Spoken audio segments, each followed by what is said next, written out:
오늘 우리가 이렇게 철학기도에 만나서 얼마나 감사한지 모릅니다. 우리의 만남은 우연이 아니고 바람이었고 하나님의 뜻이었고 하나님의 은혜인 줄로 믿습니다. 오늘 우리가 이만큼이라도 모여서 철학기도를 할 수 있다는 게 얼마나 감사한지 몰라. 어제 저녁에 사람들 만나고 그 연합기관 만나고 어떤 분하고 통화를 하고 오는데 사람이 열받게 하잖아요. 소강성 목사님이 비대면 예배의 선구자가 되었고 화상줌을 통해서 한국교회 오해가 많다고. 내가 여러분 얼마나 열을 받겠습니까? 당신 말이야? 그랬더니 내 말이 아니라 다른 사람들이 그런다고. 그런 말 전하지도 말아요. 그런 말, 나는 그런 사람의 평판 따위에 내 관심도 안 갖는다. 목사님 생각해 보세요.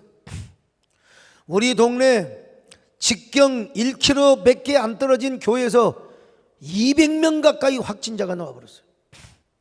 그리고 주변의 학교에서 수십 명, 학원에서 수십 명, 완전히 그 로데오 거리를 비롯해서 죽전 거리가 죽은 도시가 되었는데, 그래도 현장 예배를 강행하고 수백 명 고등부 애들이 다 그 학교 출신인데 자가격리 안 시키고 우리가 예배했다가 아마 그대로 갔으면 우리 교회에서 1000명이 넘도록 한 교회에서 나왔을 것이다.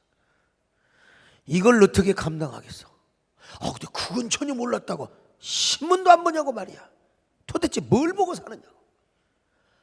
그래서 목이 가버렸어요. 그냥 그 안에도 목이 갈랑말랑 했는데 핸드폰을 들고 그냥 이런 어디서 하나님 살아계신 줄을 알면, 여러분 내가 그러면서 칼빈을 이야기하면 저는요 미리 공부를 합니다. 미리 이런 일이 터지면 전문가들에게 탁탁탁탁 물어봐요. 칼빈은 물론 건강한 사람 예배를 드리도록 했지요. 그렇지만 그 감염에 노출이 심할 것 같고요, 그런 그 연약한 분들은 미리 감염이 안 돼도 쿼런틴이라고요. 원래는 코런틴이라고 하는데 또 이성 목사님은 영어로 하자고 이제 코런틴이나 쿼런틴이나 똑같아요. 영어식으로 하면 쿼런틴이고. 근데 라틴어가 원래 더 중요하지. 코런틴, 격리를 시설을 해놔가지고 거기에서 모여가지고 바깥에 나오지도 못하게 하고 가서 성직자들에서 예배드리. 이게 우리 종교개혁자 칼빈의 그 행동과 가르침을 따라야죠. 근데 이 양반들이 남 욕하기 좋아하는 사람들이 이런 건 아나? 아무것도 몰라. 그런 게 있었나요? 그래서 메디컬 처치나 봐라. 이 사람아, 메디컬 처치나 봐라. 메디컬 처치가 또 뭐냐고 부르는 거예요. 근데 하도 불쌍해서 내가 책을 보내준다고 그랬어요. 여러분, 나는 내가 울면서 그랬잖아요. 나는 그럴 만한 믿음이 없다. 교회 모여가지고 무슨 코로나 걸리면 그것이 무슨 순교라고. 나는 그런 믿음 가질 법만 앞으로도 배격합니다. 여러분, 물론 현장 예배를 우리가 드려야죠. 그렇지만 현장 예배만 꼭 예배입니까? 전염병이 창궐할 때 솔로몬은 오지 못할 걸 전지하고 멀리서 손을 들고 기도하라고 그랬어요.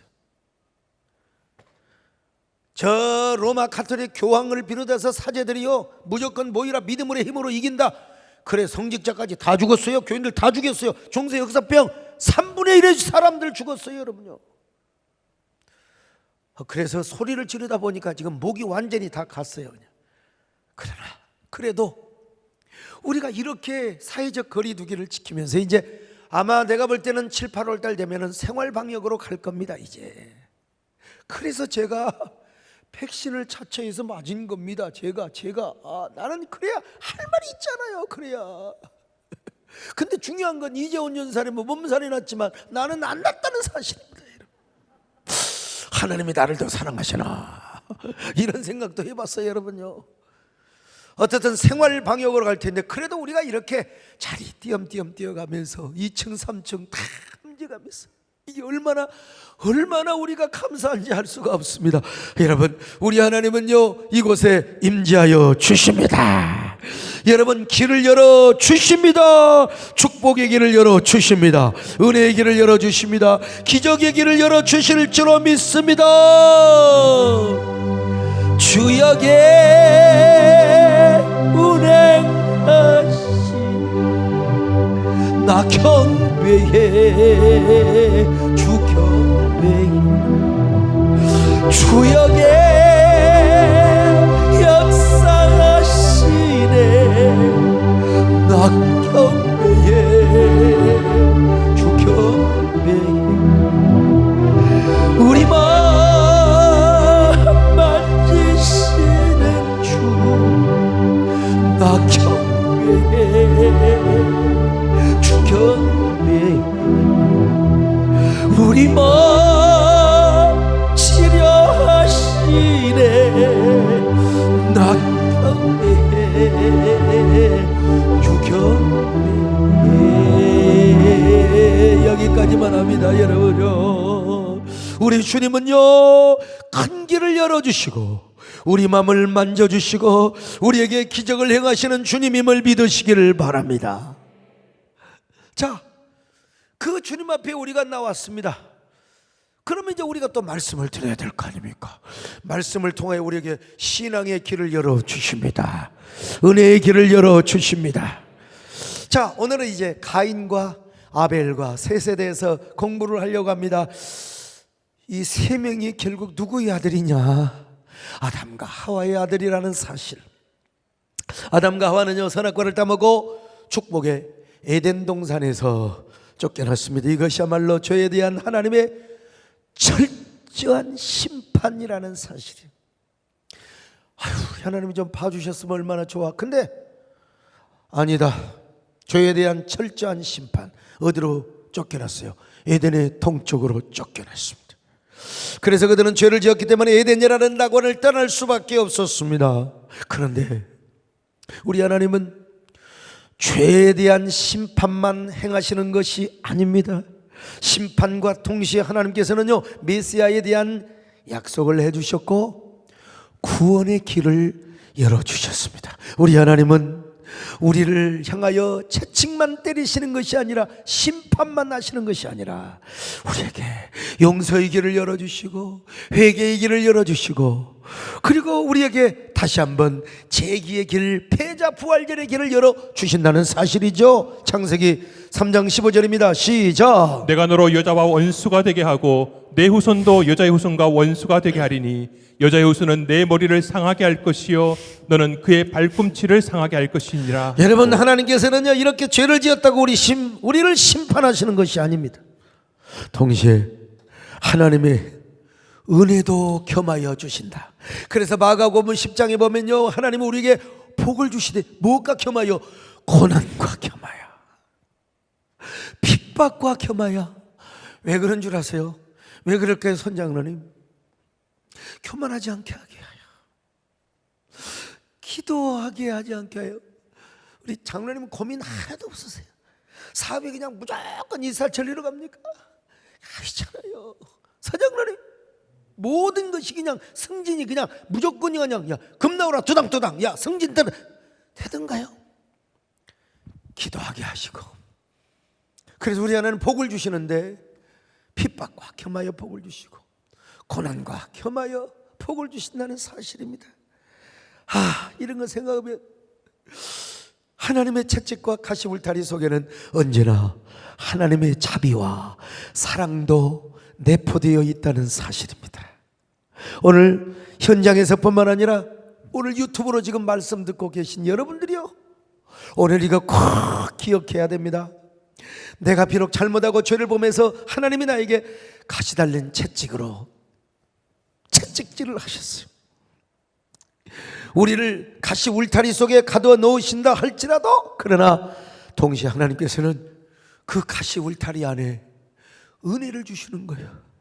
우리에게 당신의 사랑을 깨닫게 하시고 당신의 자비를 깨닫게 하시는 우리 하나님이요, 그러니까 우리 하나님은 얼마나 좋으신 하나님이냐 이 말이에요. 바로 우리가 그 사실을 깨닫고 발견할 때 우리는 더 성숙한 사람이 되게 하십니다. 그 고난의 채찍이 오히려 나를 더 성숙하게 하고 축복과 도약의 기회로 전환을 시켜 주실 수 있다는 것입니다. 여러분, 하나님은 아담과 하와를 에덴에서 쫓아내시면서 동시에 메시아에 대한 약속과 구원의 길을 보여주셨습니다. 에덴의 동쪽으로 쫓아냈지만 그러나 우리 하나님께서 야, 너희들 영원히 저주받고 살지는 않는다. 언젠가 메시아가 와서 너희를 구원한다. 이 소망의 약속, 위로의 약속을 주셨습니다. 그뿐입니까? 아담과 하와가 에덴의 동쪽으로 쫓겨났지만 아담과 하와에게 첫 아들 가인을 주셨습니다. 여러분, 에덴의 동쪽에 저주받는 삶이었지만 그래도 아담과 하와가 동침하여 누구를 낳느냐? 가인을 낳았어요. 자, 창세기 4장 1절입니다. 시작. 아담이 그의 아내 하와와 동침함에 하와가 임신하여 가인을 낳고 이르되 내가 여호와로 말미암아 득남하였다 하니라. 여호와로 말미암아 득남하였다. 이 가인이라는 뜻은요, 세우다, 건립하다, 혹은 획득하다, 얻다, 여러 가지 의미가 있는데 아마 획득하다, 얻다, 이 의미가 더 강하다고 봅니다. 오늘 본문의 의미로 봐서.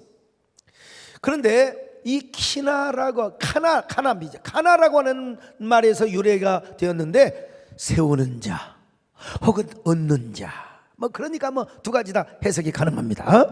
아담과 하와가 왜 첫 아들의 이름을 가인이라고 지었느냐? 비록 그들이 하나님의 말씀을 거역한 죄를 지음으로써 죽음을 선고받았어요. 사망을 선고받고 에덴 동산으로부터 쫓겨나서 에덴의 동쪽으로 가서 살았지만 그럼에도 불구하고 하나님의 은혜로 말미암아 자신들의 대를 이어 인류의 역사를 세워갈 후사를 얻었다는 의미로서 아담과 하와가 눈물겹게 하나님이 아들을 주셨습니다. 생육하고 번성하라고 말씀하시는 그 말씀을 이루기 위하여, 그러니까 세우는 자지요. 여호와로 말미암아, 그러니까 얻었다는 뜻이죠. 하나님, 여호와로 말미암아 하나님의 은혜로 나에게 아들을 주셔서 감사합니다. 여러분, 이 아들을 통하여 하나님께서는 아담과 하와가 큰 죄를 지었음에도 불구하고 생육하고 번성하여 땅에 충만할 은혜를 누릴 것이기 때문에 그렇습니다. 그래서 아담과 하와는 첫 아들의 이름을 가인이라고 하였고, 이 가인은 여호와로 말미암아 얻었습니다. 하나님 은혜로 얻었습니다. 자, 창세기 4장 1절 다시 봅니다. 시작. 아담이 그의 아내 하와와 동침함에 하와가 임신하여 가인을 낳고 이르되 내가 여호와로 말미암아 득남하였다 하니라. 여러분, 가인을 얻은 것도 하나님 은혜요, 하나님이 주시는 그 복 자체였다 이 말입니다. 그래서 오늘 성경은 여호와로 말미암아 득남을 하였다, 가인을 얻었다. 오늘 우리도 마찬가지입니다. 여러분이 얻은 아들, 딸, 오늘 여러분들이 얻은 부귀와 명예와 그리고 권력, 물질, 여러분이 얻은 모든 것은 무엇으로 말미암습니까? 여호와로 말미암은 줄로 믿으시기를 바랍니다. 하나님 은혜로 얻었습니다. 하나님 은혜로. 우리의 되어지는 모든 일은요, 하나님의 은혜입니다. 잘 되는 일만 하나님의 은혜가 아니요, 안 되는 일도 하나님의 은혜입니다. 왜? 그걸 통해 내가 깨달음을 얻었기 때문입니다. 값비싼 대가를 치르고 내가 하나님의 은혜를 깨달았다면 고난도 하나님의 은혜입니다. 우리에게 즐거움과 기쁨이 넘치는 일만 하나님의 은혜가 아닙니다. 고난당하고 자꾸 일이 꼬여가고 마음에 스트레스를 받는 것 자체도 이게 하나님의 은혜일 수 있어요. 오늘 어떤 분이 엘리베이터 앞에서 저를 보고, 목사님, 아이고 몇 주 만에 가까이서 보니까 머리가 하얘졌네요, 새치가 너무나 많아졌네요. 이것도 하나님의 은혜입니다, 여러분요. 정 많으면 아니, 서장로님은 지금 솔직히 말해서 염색 안 하셨어요? 나는 염색 안 한 머리입니다. 이것도 하나님 은혜다.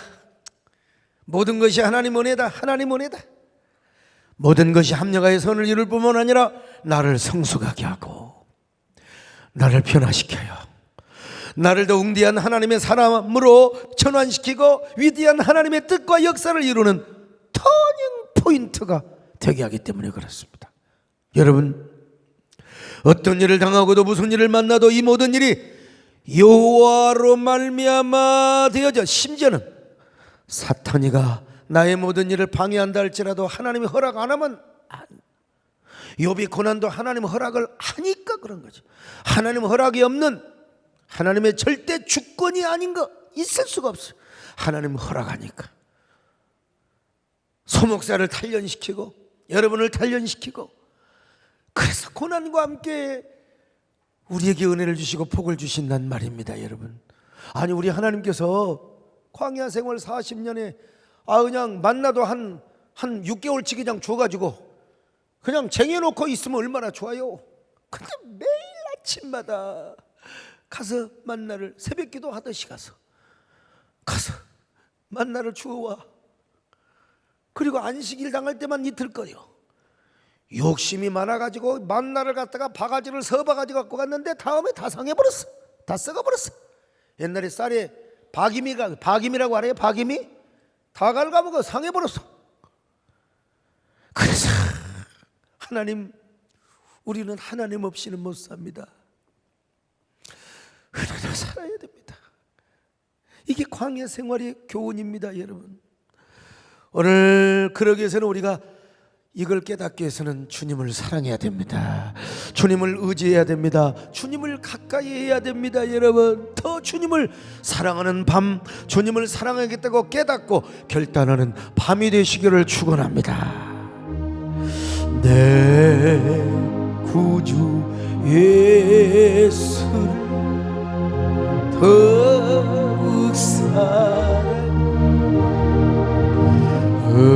엎드려 비는 말 들이소서. 내 진정 소원은 내 구주 예수 더욱 사랑, 더욱 사랑. 이 세상 떠날 찬양하고 숨질 때 아는 말 이것일세. 다만 내피는 말 구주 예수 더욱 사랑, 더. 근데 아담과 하와는 가인만 낳은 것이 아니라 가인의 동생 아벨도 낳았습니다. 창세기 4장 2절입니다. 시작. 그가 또 가인의아와 아벨을 낳았는데 아벨은 양치는 자였고 가인은 농사하는 자였더라. 자, 아벨을 낳았어요. 아벨. 가인은 세우다, 아니면 세우는 자, 얻은 자, 획득한 자. 그러면 아벨이라는 뜻은 무엇인가? 누구도 사실 단정할 수는 없지만, 그러나 대부분의 학자들이 제가 쭉 찾아보니까요, 증발하다라는 뜻이 있는 하발이라고 하는 히브리 말에서 유래한 말인데, 명사로 사용을 하면은 이 아벨이라는 말이 뭐냐? 허무, 허탈. 참, 이 아담과 하와가 왜 이런 이름을 지었을까? 참, 한마디로 아벨이라고 하는 이름은요, 무슨 뜻이냐? 지금 숨을 들어 마셨다가 내쉬면 사라지는 호흡. 자, 보세요. 없어요, 벌써. 혹은 해가 뜨면 금방 말라져 버리는 아침 이슬과 같은 존재라는 겁니다. 이게 이해가 안 되잖아. 이해가 안 돼요. 왜 아담과 하와는 둘째 아들 이름을 이렇게 지었을까? 이건 내가 합리적으로 그냥 은혜로 추측을 하는 거예요. 내가 아담과 하와한테 물어보진 않았지만, 아담과 하와가 가인을 얻어서 하나님은 애로 아들을 낳았습니다 했지만 에덴의 동쪽에서 살아보니까 참 인생이 만만치가 않아요. 가시덤불 가득하고 얼마나 더러운 그 죄악과 그리고 그 수많은 증오, 미움 이런 것들이 막 가득한 곳이 에덴의 동쪽이란 말이에요. 그래서 아마 아담과 하와는 아벨을 낳을 때쯤에 에덴의 동쪽에서 인생이 고난으로 점철되어 있었고 마침내 죽음으로 끝나버리는 인생에 대한 허무감을 많이 느꼈을 것이라는 거예요. 그래서 이 허무라는 뜻을 지니고 있는 아벨, 더 정확히 말하면 헤벨이라고 합니다. 헤벨. 예. 여러분 이 단어가 어디서 제일 많이 나온 줄 아십니까? 전도서입니다. 전도서에 보면요, 해 아래에 있는 모든 인생이 허무한 인생을 살아간다는 보편적인 진리를 보여주고 있어요. 아무리 힘쓰고 애쓰고 노력을 해도 인생은 죄 가운데 살다가 괴로워하다가 허무하게 죽어가는 존재. 그래서 내가 해 아래에 보니까요, 헛되고 그래서 전도서 12장 13절 결론이요, 일의 결국을 다 들었으니. 결국이 뭐요? 인생을 100세를 살건 200세를 살건 결국은 다 허무하고 죽어. 아침 이슬처럼 우리 숨 내뱉는 것처럼 아이고 그냥 한 세대가 금방 가버려. 그냥 제너레이션 투 제너레이션 이 한 세대가 금방 가버려. 이렇게 인생은 하숙생과 같아. 인생은 허무한 존재, 허탄한 존재. 그러니까 뭐요? 일의 결국을 다 들었으니 너는 하나님을 경외하고 섬기라는 거야. 고운 것도 거짓되고 알없는 것 어때나 자문서는 이렇게 말하죠. 다 하나님을 사랑하는 여자, 하나님을 경외하는 여자만이 진정한 여자요 영원하게 산다는 것입니다. 여러분 일의 결국을 다 들었으니 하나님을 경외하라 이겁니다. 아담과 하와는 에덴의 동쪽에서요, 남자는 이마에 땀을 흘리고 살면 살수록 에덴의 동쪽의 삶이 얼마나 고통스럽고 허무한지 몰라. 하와도 마찬가지요. 가인을 잉태하고 낳을 때 얼마나 힘들었겠어요. 또 아벨을 잉태하고 낳았을 때 얼마나 힘들었겠어요. 애도 하나만 낳으면 모르지만 2명, 3명, 4명 낳아서 봐요 그냥. 아니 성경에는 기록이 다 안 되었지만요, 가인과 아벨 사이에 몇 명의 자식을 낳았는지 그건 몰라요. 성경에 기록이 안 되어 있어서 그렇지. 하나님 생육하고 번성하라고 그랬는데 아이 뭐 아들만 2명 3명만 낳겠습니까? 900년을 넘게 살았는데 대표적인 사람만 기록이 되었다고 보는 것이 오히려 더 옳을지도 몰라요. 어쨌든 간에 그런데 에덴의 동쪽에서 아이 낳고 키우는 삶이 얼마나 힘들고 고통스러웠는지 몰라요. 이 세상에 우리 현주는 말을 알아들으니까 현주 여기 있어? 자동차 오니까. 근데 현승이 놈은 말을 못 알아들어요. 바깥에 가면 자동차가 오거나 말라 그냥 뛰어가버려. 이 자식이 그냥 뛰어가버려. 얼마나 달리기를 잘해. 눈 깜짝할 사이에 그냥 뭐 축지법을 쓰는지 홍길동을 닮았는지 바로 최은하 옆에 가버려져. 에덴의 동쪽에서 애를 낳으면서 키우면서 얼마나 힘들고 고달팠겠습니까? 그래서 아마 그런 의미에서 죄를 지은 인간은 아무것도 아니다. 에덴 동산의 삶을 그리워하며 하나님과 교제하고 언제든지 하나님과 만났던 그 에덴의 삶을 그리워하고 이제는 죄를 짓고 에덴에서 쫓겨난 에덴의 동쪽의 삶을 어떤 의미에서 고백하고 에덴을 더 그리워하는 의미에서 아마 허탄하다는 뜻의 아벨을 지었을 것이다. 아무리 자식을 낳고 키워도 한편으로는 에덴 동산에서 살았던 삶을 생각하면 에덴의 동쪽의 삶이 얼마나 허망하고 허탄하고 공허한지 몰라요. 그래서 에덴 동산을 생각하면 가인의 동생의 이름을 아벨이라고 지었을 것이다. 이렇게 이제 추측을 하고 합리적 추측을 하는 거죠. 난 그렇게 믿어도 좋다고 생각합니다. 에덴 동산과는 달리 에덴의 동쪽은 늘 가시와 엉겅퀴와 찔레 같은 식물로 가득 차 있어요. 그리고 그것은 누가 저주를 하지 않아도 스스로 마음의 저주를 느끼는 거예요. 스스로 초라하고 스스로 가증스럽고 스스로 저주의식을 느껴요. 그러니까 그러한 삶의 정황과 고백을 아들의 이름을 통해서 보여준 것이란 겁니다. 그리고 이 사실을 통해서 아담과 하와가 우리에게 깨달음을 주는 겁니다. 오고 오는 세대를 향하여 우리가 그 어떤 경우도 선악과를 선택해서는 안 된다. 하나님의 계명을 어겨서는 절대로 안 된다. 우리는 언제나 생명나무를 선택하고 하나님을 사랑해야 된다. 하나님의 계명을 지켜야 된다. 언제나 어떤 경우도 하나님께 감사하며 찬양하는 삶을 살아야 된다. 온갖 선악 판단이나 원망과 불평은 다 내려놓고 언제나 하나님께 감사하고 하나님 앞에 생명이 되는 것을 선택해야 된다. 여러분, 우리 모두 이러한 사실을 깨달으시기를 축원합니다. 이런 교훈을 받으시기를 축원합니다. 할렐루야. 나의 구원, 나의 생명이신 당신은 나의 생명나무, 나의 사랑, 나의 소망이신 당신은 나의 생명나무. 할렐루야. 에덴 동산 중앙에 생명과 실매 지으며 푸르름 가득했던 생명나무,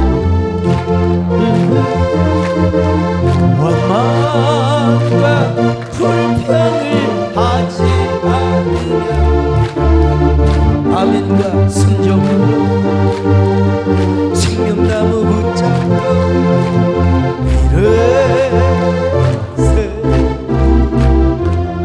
근데 여러분, 이 아담과 하와가 참 진짜 예시적인 예언적인 그런 어떤 포사이트를 가지고 있었는지는 몰라도 아벨이가 너무나 허탄하게 죽어요. 너무나 허무하게 죽어요. 에덴의 동쪽에서 너무나 끔찍한 일이 일어납니다. 가인은 농사를 했고 아벨은 양을 쳤는데요, 그들이 제사를 드렸어요. 가인은 땅의 소산으로 제물을 삼아 여호와께 드렸고 아벨은 그 양의 첫 새끼와 기름으로 하나님께 제물을 드렸습니다.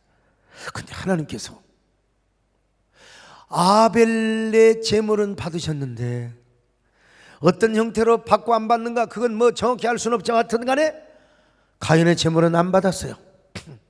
가인의 제물은 안 받았어. 그러자 가인이 얼마나 기분이 더러웠는지 몰라요. 기분이 더러우면요 얼굴이 완전히 뭐요 그냥 얼굴이 더럽게 보이는 거야. 성경은 참 너무나 아주 그냥 그 고급스러운 언어를 써요. 안색이 달라졌더라. 근데 사실 애들 말 맞더라. 기분이 더러워졌더라. 그리고 얼굴이 더러워졌더라. 그 말이요. 자, 창세기 4장 2절 5절입니다. 같이 봅니다. 시작. 그가 또 가인의 아우 아벨을 낳았는데 아벨은 양치는 자였고 가인은 농사하는 자였더라. 세월이 지난 후에 가인은 땅의 수산으로 제물을 삼아 여호와께 드렸고 아벨은 자기도 양의 첫 새끼와 그 기름으로 드렸더니 여호와께서 아벨과 그의 제물은 받으셨으나 가인과 그의 제물은 받지 아니하신지라. 가인이 몹시 분하여 안색이 변하니. 안색이 변했어요. 벌써 여러분 저부터도요 기분 좋다가도 별로 안 좋은 소식 들으면 그냥 가슴이 쿵쾅거리고 얼굴이 굳어져 버려요. 다 그런 겁니다. 그런 거요. 그래서 가인이 아벨과 어느 날 그러니까 이게 딱 보니까요 뭐 여러 사람들이 살았던 것 같아 보니까. 아담과 하와뿐만 아니라 뭐 여러 사람이 살았는지 아무튼간에 둘이 다 이제 둘이서 있어요. 둘이서 그래 살짝 아벨 너 이리 와봐. 형이 오라고 하니까 갔을 거 아니요? 그러더니 세상에 갑자기 아벨이 무방비 상태로 있는데 그런데 가서 돌로 때려서 쳐버려. 누가 살겠습니까? 누가 살겠어? 이 가인이가 이런 돌을 갖다가 그냥 이마박에 그냥 뒤통수에 쳐버렸으니 아벨이 당연히 죽어버릴 수밖에요. 자, 창세기 4장 8절입니다. 시작. 가인이 그의 아우 아벨에게 말하고 그들이 들에 있을 때에 가인이 그야와 아벨을 쳐 죽이니라. 쳐 죽였어. 돌로 쳐 죽였어. 이 세상에. 이 모습을 목격했던 아담과 하와. 내가 여러분, 사람이 죽어도 그렇게 죽으면 안 되겠더만. 그 옛날 성수덕이 무너질 때 있었잖아요.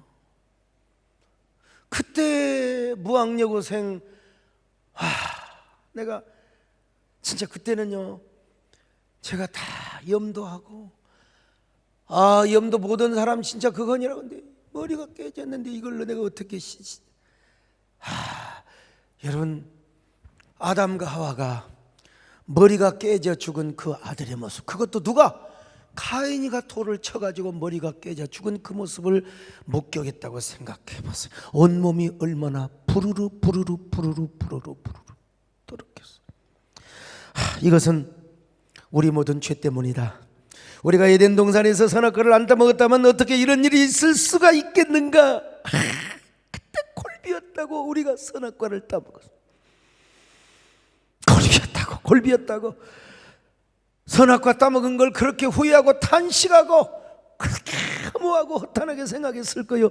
아담과 하와는 그 시절 그 추억이 떠오를지라도 또 온다 할지라도 다시는 선악과를 따먹지 않을 것이라고 되뇌이고 또 되뇌였을 것입니다. 여러분, 그 시절 그 추억이 또다시 온다 해도 선악과는 안 먹겠어요.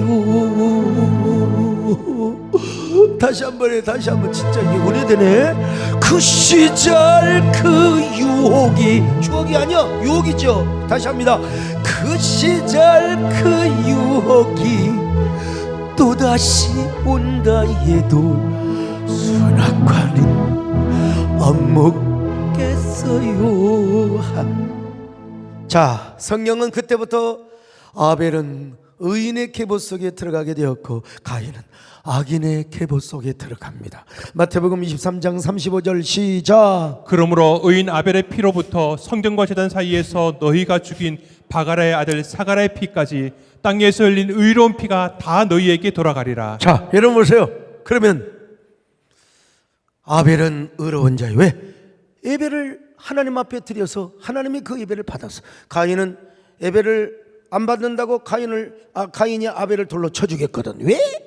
하나님은 가인의 제사를 안 받으시고 아벨의 제사만 받으셨을까? 이제 전통적으로 성경학자들은 이렇게 설명을 합니다. 첫째로 아벨의 제사에는 정성이 있었고 가인의 제사에는 정성이 없었다. 예? 아벨은 우리말로 말하면 신령과 진정으로 정성껏 예배를 드렸는데 가인은 그냥 건성건성 대충 그냥 예배 시간에 맨날 졸고 불평하고 그래서 하나님 안 받으셨다. 뭐 또 전혀 틀린 말은 아니야. 두 번째 견해는 하나님께서는 짐승의 피제사와 기름이 있는 이게 그렇죠. 자, 두 번째 견해는요, 하나님께서는 짐승의 피제사와 기름이 있는 제사를 좋아하시는데 아벨은 피제사를 드렸지만 가인은 피제사를 드리지 않았다는 것입니다. 레위기 17장 11절 한 절만 볼까요? 시작. 육체의 생명은 피에 있음이라 내가 이 피를 너희에게 주어 제단에 뿌려 너희의 생명을 위하여 속죄하게 하였나니 생명이 피에 있으므로 피가 죄를 속하느니라. 그러니까 이 피제사는 앞으로 오실 예수 그리스도의 십자가의 죽으심을 예표하니까 하나님은 피제사를 기뻐하셨다. 거의 전통적으로 이러한 해석을 받아들였습니다. 그러나 이제 최근에 와서 이 주장도 난점이 있다는 겁니다. 구약학자들이 하면 훗날 하나님께서 레위기의 제사법을 소개를 해 주실 때에 소제라는 제사가 있었는데 이 소제는요 곡물로 드리는 제사였어요. 곡물로 하나님이 받으셨거든요. 레위기 6장 14절로 15절 같이 봅니다. 시작. 누구든지 소제 예물을 여호와께 드리려거든 고운 가루로 예물을 삼아 그 위에 기름을 붓고 또 그 위에 유향을 놓아. 자, 됐어. 뭐 이 정도만 읽으면 딱 되는 거예요, 여러분요. 하나님은 곡식으로 드리는 소제도 기쁘게 받으셨어요. 그러니까 피가 있느냐 없느냐 이것도 온전한 해석이 될 수는 없습니다. 그러므로 정확하게 성경적으로 왜 하나님이 가인의 제사를 안 받으시고 왜 아벨의 제사는 받으셨는가, 그거는 딱 히브리서가 이야기하고 있습니다. 뭐냐, 가인은 믿음으로 드리지 않고 아벨은 믿음으로 제사를 드린 거예요. 자, 히브리서 11장 4절입니다. 시작. 믿음으로 아벨은 가인보다 더 나은 제사를 하나님께 드림으로 의로운 자라 하시는 증거를 얻었으니 하나님이 그 예물에 여러분 대하여 됐어요. 증언하시니라. 여러분요, 가인은 믿음으로 드리지 않았고 아벨은 믿음으로 제사를 드렸다 이 말입니다. 하나님이 기뻐하시는. 그래서 성경은요, 믿음으로 하지 않으면 그것도 죄래요. 믿음으로 해야 됩니다. 여러분 11조도 믿음으로 하시고요. 여러분들이 어떤 걸 하더라도 갈라 콘서트도 믿음으로 해야, 믿음으로. 오늘 여러분 다 믿음으로 이 자리에 오셨으면 아멘 하시기 바랍니다. 뭐 습관으로 오는 것도 나쁘진 않지만 믿음으로. 자, 로마서 14장 23절 같이 봅니다. 시작. 의심하고 먹는 자는 정죄되었나니 이는 믿음을 따라 하지 아니하였기 때문이라. 믿음을 따라 하지 아니하는 것은 다 죄니라. 그러니까 여러분 믿음으로. 그러면 자, 가인이가 내가 믿음이 없었구나, 부족했구나. 그리고 아벨에게 도전을 받아가지고 네가 믿음으로, 나보다 믿음이 더 좋아? 그럼 나는 더 믿음으로 할 거야. 그래, 나는 내가 더 믿음으로 헌신할 거야. 내가 믿음으로 사랑할 거야. 믿음으로 내가 주님을 더 가까이 할 거야. 그래야 되는데 이런 분노를 참지 못하고 그래서 가인을 돌로 쳐 죽여버렸다니까요. 참, 여러분 사람은 옛날에는 지금이나 참 이상합니다. 남이 나보다 잘한 게 있으면요, 도전을 받는 게 좋아요. 배 아파하지 마시고 도전 받아야 돼요. 내가 저 사람, 나 진짜 고백합니다. 어떤 연합기관의 대표회장을 저는 정말 저 양반 한국교회를 뭐 좀 이렇게 망쳐먹은 사람 아닌가 그렇게 생각을 했는데 이분을 만나서 깊이 대화를 해보니까 사람을 그냥 이렇게 선입견으로 보는 게 아니구나. 그래서 여기 소목사도 아까 얘기한 것처럼 무슨 화상주의 선구자요, 비대면의 선구자요, 그렇게 이해하는 사람들도 있을 수 있겠구나. 사람은 만나봐서 대화를 해야 되겠구나. 이번에 총신재단이사도 어떤 분이 그러더라는 거예요. 우리가 생각을 잘못했구나. 내가 누구를 통해서 들었어요. 그래서 우리가 참요, 선입견 오고 사람을 외모로 판단하면 절대 안 됩니다. 정문선, 외모로 판단하면 안 돼요. 성경은 이렇게 말씀합니다. 절대 우리가 도전을 받고요, 그 사람이 나보다 더 잘하면 나는 더 잘해야지. 자, 요한 1서 3장 11절로 12절 시작. 우리는 서로 사랑할지니 이는 너희가 처음부터 들은 소식이라. 가인같이 하지 말라. 그는 악한 자에게 속하여 그 아우를 죽였으니 어떤 이유로 죽였느냐? 자기의 행위는 악하고 그의 아우의 행위는 의로움이라. 계속해서 뭐라고 말씀한 줄 아십니까? 자, 14절로 15절 같이 봅니다. 시작. 우리는 형제를 사랑함으로 사망에서 옮겨 생명으로 들어간 줄을 알거니와 사랑하지 아니하는 자는 사망에 머물러 있느니라. 그 형제를 미워하는 자마다 살인하는 자니 살인하는 자마다 영생이 그 속에 거하지 아니하는 것을 무슨 말입니까? 너희가 아는 바라. 자, 예를 들어 우리 손장로님보다 더 11조는 많이 한 사람이 갑자기 나와버렸어요. 그러면 이제 손장로님도 사람인지라 배가 아플 수 있죠. 근데 하나님이 우리 목사님을 사랑해서, 우리 교회를 사랑해서 이런 사람을 보내줬네. 하나님, 저도 이대로 있을 수 없습니다. 제가 더 잘하겠습니다. 하나님, 저에게 더 은혜를 주십시오. 이러면 이 사람은 뭐요? 생명 속에 거한다는 거예요. 생명 속에, 사랑 속에 거하고. 그래서 우리 서장로님 참 훌륭해요. 서장로님 훌륭하신 게 그냥 어디 네가 뭔데 내가 장로 회장이고 내가 지금 교회밥을 몇 년 먹었는데 말이야. 그래가지고 터줏대감 노릇을 하면 내가 진짜 입장 곤란하죠. 우리 서장님 쫓아낼 수도 없고. 근데 우리 장로님이 참 훌륭하세요. 자기 자리를 비켜주고, 그리고 이제 우리 고만고만한 사람끼리 불이사하고요. 또 클럽 한파를 양보하고. 이게 이러니까 생명 속에 사는 거 이게. 그런데 요것 봐라요. 타켓을 삼아서 너 언제 한번 걸린가 봐라. 낚시거리 딱 잡고 너 완전히 너 두고 봐라 이 새끼야. 이런 사람은 어디 속에 사느냐? 사망 속에 산다는 거예요. 사망 속에.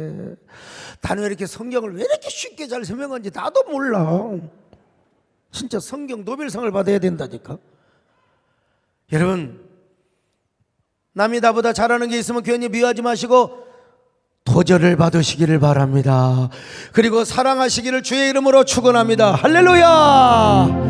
이 풍진 세상을 만나서 우리 할 일이 무엇인가?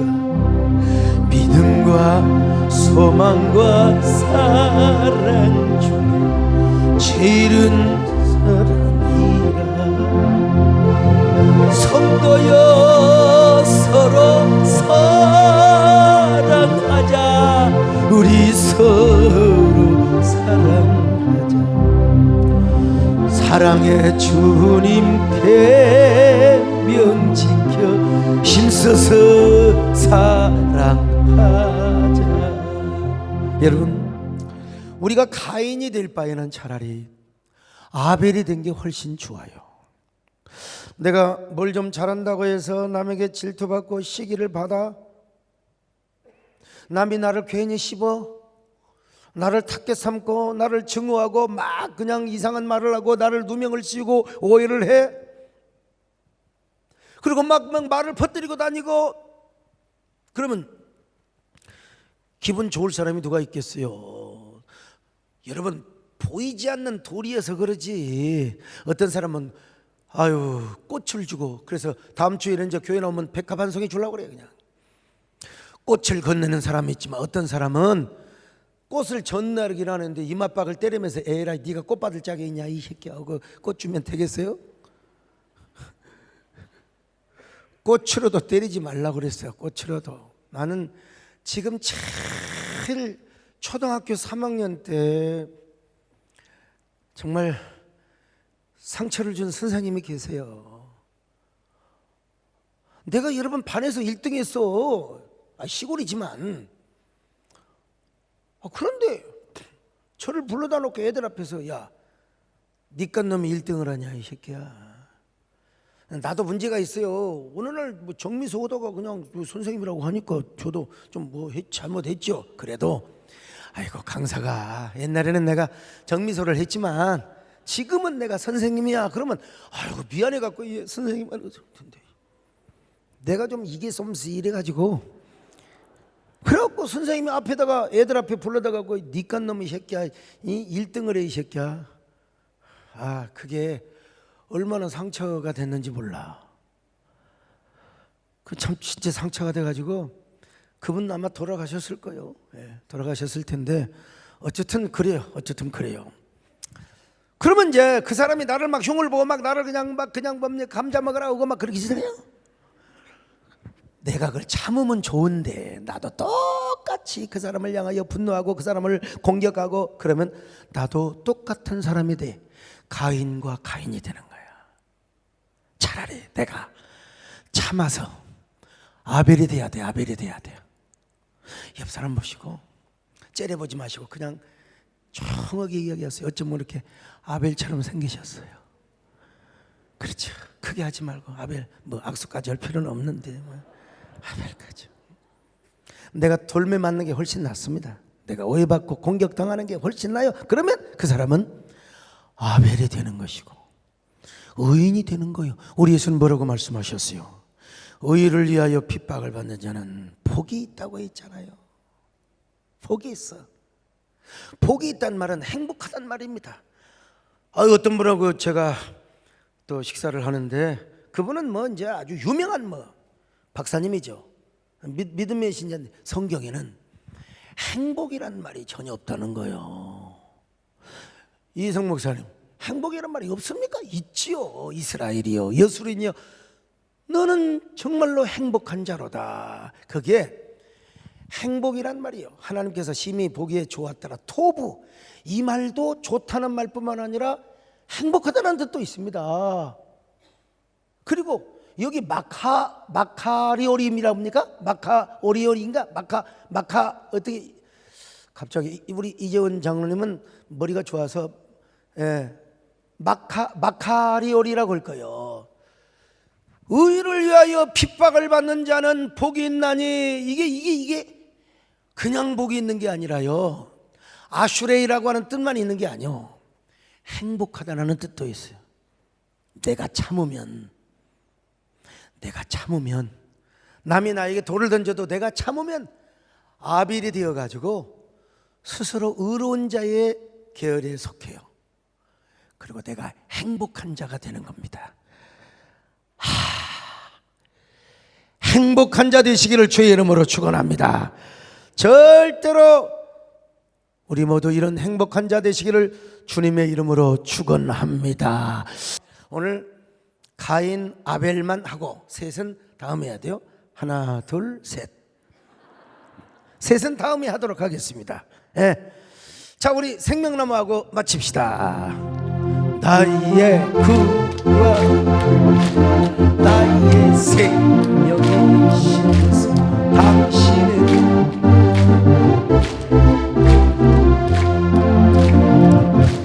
나의 사랑, 나의 소망이신 당신은 나의 생명. 할렐루야. 실매지며 흐르름 가득했던 생명나무,